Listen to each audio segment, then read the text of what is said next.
Oke, Assalamualaikum warahmatullahi wabarakatuh. Ketemu lagi dengan saya pada tutorial membuat aplikasi sederhana dengan arsitektur MVC dengan menggunakan bahasa pemrograman PHP.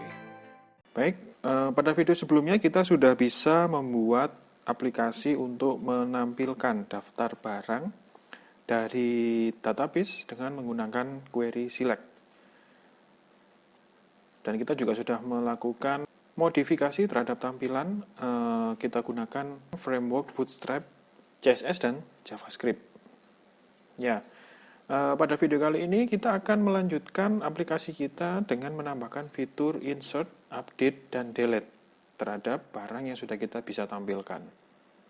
Oke, untuk itu yang pertama kita akan membuat tampilan form inputnya. Ya, jadi untuk insert data, kita buat tampilan form inputnya, kemudian kita akan menambahkan sebuah fungsi pada model daftar barang untuk menambahkan data. Nah, berikutnya kita akan melakukan modifikasi pada controller home. Di sini kita tambahkan action untuk insert barang. Itu yang akan kita lakukan. Oke, ikuti terus video kali ini, semoga bermanfaat dan selamat mencoba.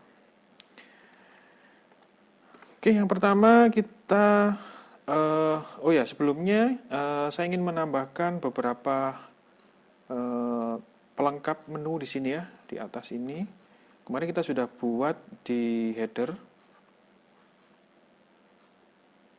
Ya, di sini kita sudah membuat navbar. Ya, jadi kita sesuaikan dulu namanya. Nah, di sini saya ingin mengganti dengan nama misalkan sistem informasi gudang. Oke, kemudian halamannya ada home. Kemudian yang kedua nanti ada akun misalkan ya. Kemudian berikutnya di dropdown ini kita buat master data gitu ya misalkan. Oke, kita coba. Nah, jadi menu-menu ini nanti akan kita gunakan untuk melengkapi aplikasi ya. Sementara kita berfokus pada halaman home dulu untuk membuat fitur CRUD gitu ya. Oke, yang berikutnya juga ada yang kurang kemarin ya. Jadi kalau kita baca di Bootstrap, dokumentasi Bootstrap, itu ada satu kelas yang harus wajib kita tambahkan, yaitu container, untuk menambah unsur responsif pada website kita. Jadi kita buat sebuah div di bawah body, kita buat kelasnya adalah container. Nah, closing tag-nya kita letakkan di footer. Ya, kita letakkan di footer. Sehingga nanti kita bisa mendapatkan desain yang responsif. Oke. Langkah berikutnya kita menambahkan sebuah form terlebih dahulu ya. Menambahkan sebuah form untuk insert data nanti ya. Jadi kita tambahkan satu file baru, form.php di sini ya. Tentunya masih pada lingkup controller home. Di sini kita tambahkan form. Jadi view form ini saya buat khusus untuk mengelola form inputnya. Nah, bagaimana membuat form input? Nah, kita bisa ambil contoh dari Bootstrap ya. Tidak perlu susah-susah, kita lihat saja dari source code yang disediakan oleh Bootstrap. Nah, ini ada satu contoh form, jadi ada kelasnya, ada form group, kemudian untuk mengatur label dan lain-lain ini sudah disiapkan oleh Bootstrap. Kita tinggal copy saja. Setelah kita copy, kita paste di file form. Nah, karena kita hanya butuh dua input, kita gunakan satu saja, nanti kita copy ya. Ya, jadi di sini ada label, ada input, kemudian ada help di sini ya, help untuk catatan yang bisa kita berikan untuk user, bagaimana cara menginputnya. Oke, kita sesuaikan ID dan name-nya. Jadi di sini kita ID-nya adalah input nama di sini ya. Nah, kemudian yang tidak ada di sini adalah atribut name. Nah, ini belum ada. Kita berikan nama sesuai dengan nama kolom dalam database-nya, karena nanti akan kita gunakan sebagai query input ya. Insert into tabel daftar barang, nama kolomnya adalah nama dan quantity atau QTY. Nah, ini harus kita sesuaikan supaya kita tidak banyak melakukan perubahan atau penyesuaian terhadap source code kita. Kita sesuaikan mulai dari nama kolomnya ya. Nah, ini name-nya adalah nama, kemudian type-nya adalah text, kemudian ID-nya input nama. Nah, kemudian describe by, ini nanti fungsinya adalah untuk menentukan help-nya yang mana begitu ya. Nah, ini kita kasih nama help. Nama help ini merujuk pada ID elemen small di sini ya. Nama help. Oke. Labelnya itu juga sesuaikan. Labelnya adalah nama barang. Ya, for-nya ini kita sesuaikan dengan ID input text-nya. Oke, kita simpan. Oh ya, help-nya kita sesuaikan juga.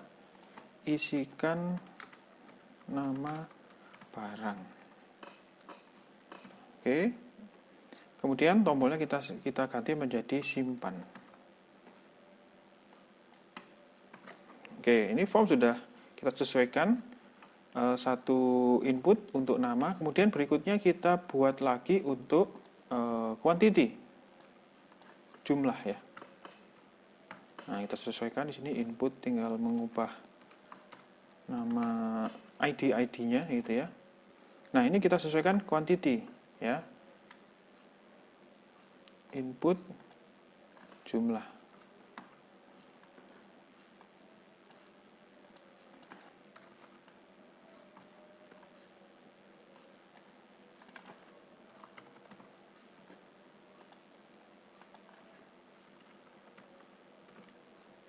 Oke, sudah ada 2 input di sini ya.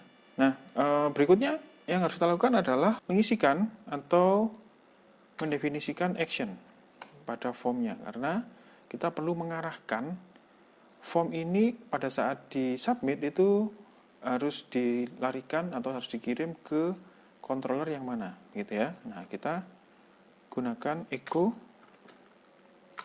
base URL. Ini tujuannya adalah untuk kita memastikan pengiriman formnya ini mengarah pada controller home di sini ya. Nah, kita berikan index.php r sama dengan home insert data. Jadi kita nanti harus membuat action insert data gitu ya. Oke, actionnya sudah. Kemudian metodenya juga kita perlu buat. Metodenya adalah post. Oke, kita kemudian beralih ke controller home ya. Jadi kita buat dulu action public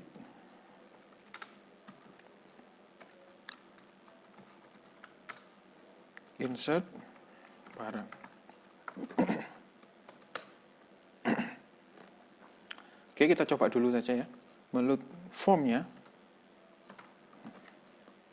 Kita ganti nama judulnya ya. Judulnya adalah insert barang. Oke. Oke, sudah. Sekarang kita coba panggil di sini insert barang. Oke. Oh ya, datanya harus kita hilangkan karena kita tidak mengirimkan data ke form ya. Tidak mengirimkan data ke form, maka kita harus hilangkan. Nah, sudah ada 2 input di sini, nama dan jumlah. Kemudian ada tombol simpan. Untuk mengecek apakah form yang kita buat ini sudah bisa mengirim ke controller insert barang, kita coba ya. Kita isikan datanya. Oh ya, ini tadi insert barang ya. Bukan insert data. Oke, jadi kita coba lagi.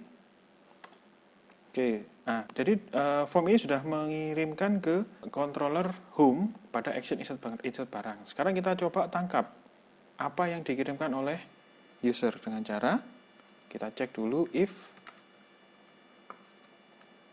not empty $_post. Jadi apabila ada muatan datanya, jadi variabel post sudah ada muatan datanya, artinya ada sesuatu yang dikirimkan melalui metode post, maka kita dump.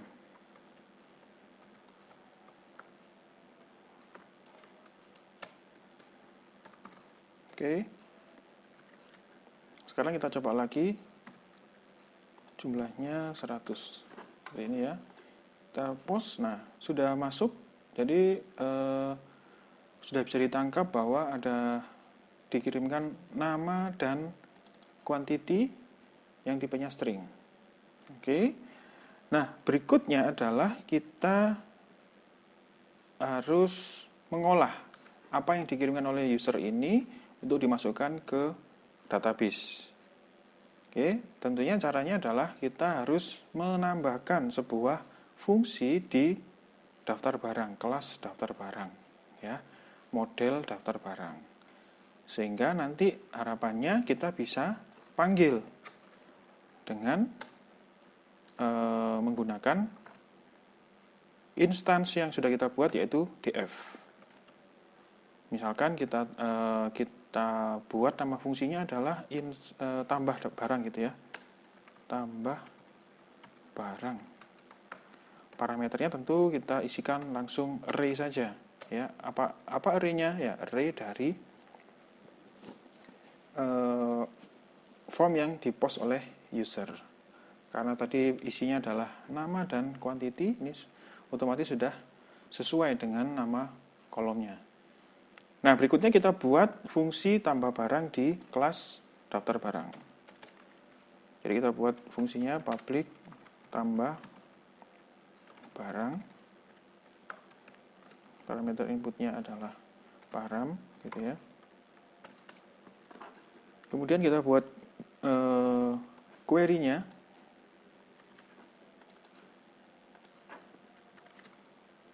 Query-nya yaitu insert into daftar barang, nama kolomnya nama dan quantity, values-nya kita ganti variabel nama quantity. Ini ya. Oke, kemudian kita binding ke statement pada saat mengeksekusi query-nya, param seperti ini. Oke, setelah di binding, berikutnya kita cek apakah query tambah barang ini berhasil atau tidak, ya, dengan cara kita melakukan pengecekan apakah last insert ID-nya lebih dari 0. Kita cek apakah this dp last ID itu lebih dari 0. Kalau lebih dari 0 maka return true, else return false. Oke, berikutnya kita coba di controller home. Jadi tambah barang ini nanti akan menghasilkan true dan false sesuai dengan hasil query-nya.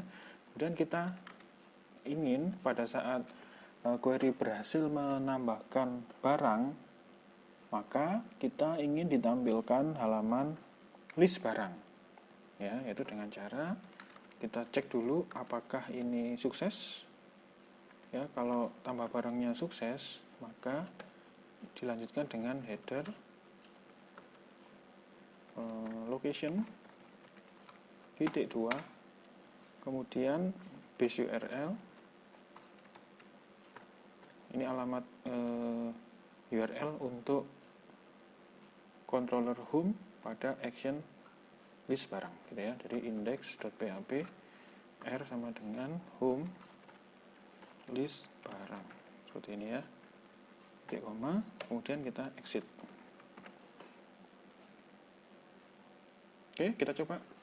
Jadi misalkan nama barangnya tepung, jumlahnya 1000, yuk disimpan, nanti dia akan kembali ke halaman list barang.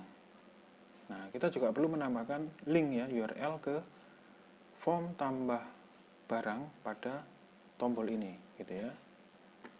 Oke, kita tambahkan dulu di list barang. Kemarin kita sudah buat tambah barang ya. Kita ganti menjadi URL.